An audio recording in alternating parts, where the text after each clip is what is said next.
Could interest rates in Australia be set to fall sooner than expected? Well, in good news for mortgage holders, that certainly seems to be the case. Let's have a look at the reasons why, starting with this article. Sudden shift in rate hike expectations, a glimmer of hope for mortgage holders. An event playing out 12,000 kilometres away has dramatically altered the outlook for interest rates in Australia, with the likelihood of a cut even on the cards. Global markets have been rocked by last week's collapse of Silicon Valley Bank, which is the second largest banking failure in US history and the biggest since a global financial crisis. Now, this article seems to indicate that the banking crisis that's happening in the US right now is a main reason for why interest rates could start to fall in Australia. But that's actually not the case. In fact, if you look at the minutes from the last RBA meeting, they had already indicated that they were considering a pause in interest rate hikes. RBA will consider pause on rate rises in April. The Reserve Bank of Australia board will consider a pause on further interest rate rises at its April 4 meeting, sparing borrowers from an 11th consecutive increase as it assesses whether it has done enough to tame inflation.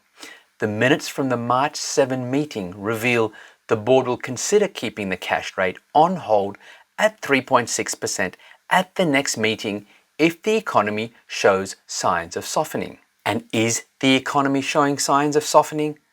Absolutely. Have a look at this. Going to get worse. Grim prediction for Aussies. Australia's financial position is increasingly precarious and things are about to get much worse, but with one big silver lining for homeowners. The article then goes on to say, as inflation chases wages like rain down a mountainside, the Reserve Bank of Australia will cut rates in a matter of months. Interest rates are pricing only very slow cuts, perhaps 25 basis points in the next 18 months.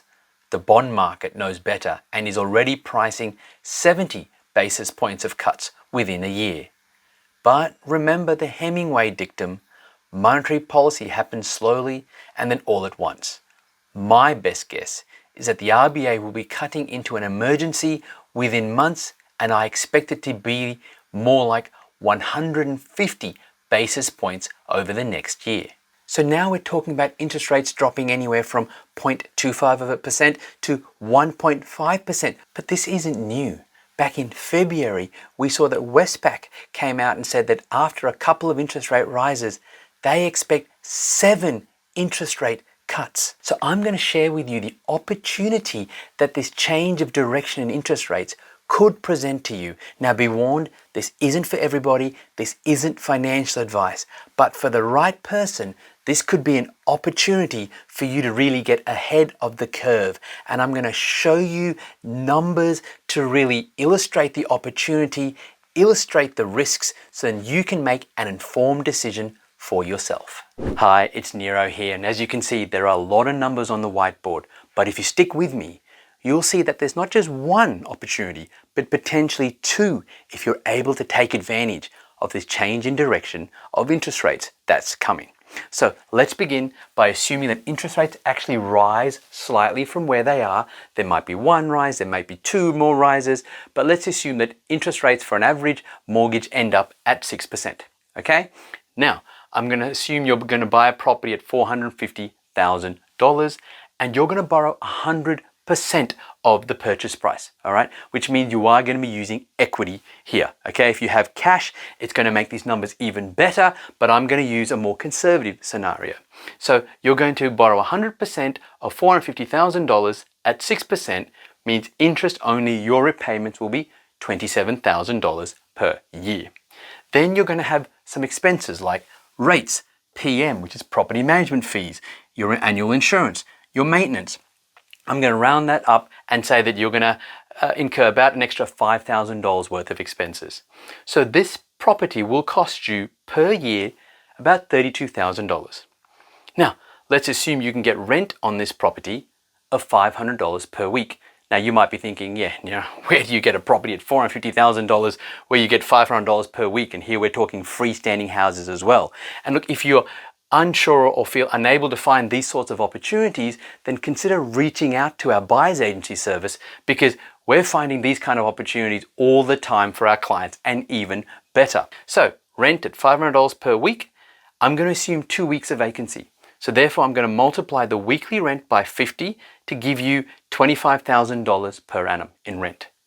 So that means you have a property that costs you $32,000 but gives you $25,000 per annum in rent, which means the property costs you, before any tax rebates, $7,000 per year, or about $135 per week. Now, if you are not in a position where you can afford $135 per week, this strategy is not going to work for you, right? But if you do have surplus income of over $135 per week and you can afford this cash shortfall, here's where things get really interesting, okay? Let's assume that over the next 2 years, as per the articles I shared earlier on, interest rates drop by 1.5%. So they go from 6% on your mortgage to 4.5% on your mortgage. So you borrow 100%, which means your repayments have gone from $27,000 down to just $20,250, okay? Your ongoing costs, like your rates, your property management, insurance, maintenance, all that's going to stay the same. So it's, again, $5,000, like with like, all right? But now, if we add these two figures up, we see that this property that used to cost us $32,000 is now only costing us $25,250 per year, okay? And remember, I'm saying this is over a 2-year period. And over that 2-year period, if you buy in the right areas where there is an undersupply rental accommodation, as there is in many areas around Australia, where you have more people looking for properties to rent than available rental properties, then the odds are the rents will rise, okay? I've spoken about this in past episodes, so feel free to go and check them out. So in this scenario, I'm going to be conservative. I'm going to say that rents over 2 years will just rise 10%. So from $500 per week to $550 per week. I personally believe that rents will rise a lot more than 10% in many areas nationwide, but let's be conservative here. Okay, so that means now there's this property that used to give you $25,000 per year in rent is now giving you $27,500 per year in rent. So that means now that this property is giving you a net positive cash flow of $2,250 per year, because it's giving you $27,500 in rent less $25,250 in expenses, gives you a positive cash flow, and the positive cash flow per week works out to be $43.27. Okay, so you've gone from negative $135 per week to positive $43 and change per week. Now, of course, $43 per week positive cash flow is not going to make you financially free. Okay, and this is why if you want to achieve your financial goals, you want to look at building a property portfolio. However, you are getting positive cash flow here, and this positive cash flow will now continue to increase over the longer term if you buy in the right areas. That's the first opportunity, is your cash flow changes. But secondly, remember, this positive cash flow, this property changed from being negative cash flow to positive cash flow, primarily because interest rates dropped, right? Your repayments went from $27,000 to just over $20,000. Now, what does that mean though for the overall market? It means that when interest rates drop, most people's borrowing capacities will increase. And there'll be many people, if you're buying in these undersupplied areas, who can't afford property right now, and there is this rising pent-up demand, who will be able to afford property when interest rates drop. What will that do?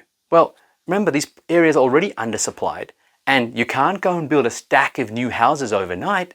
So then if all this pent-up demand is released onto the market, odds are property prices will rise. And you go from a property that's negatively cash flowed to a property that's positively cash flowed and rising in value. You get both positive cash flow and capital growth. Cast your mind back to what happened in the post-COVID boom, not in Brisbane, not in regional areas, but in primarily Sydney and Melbourne.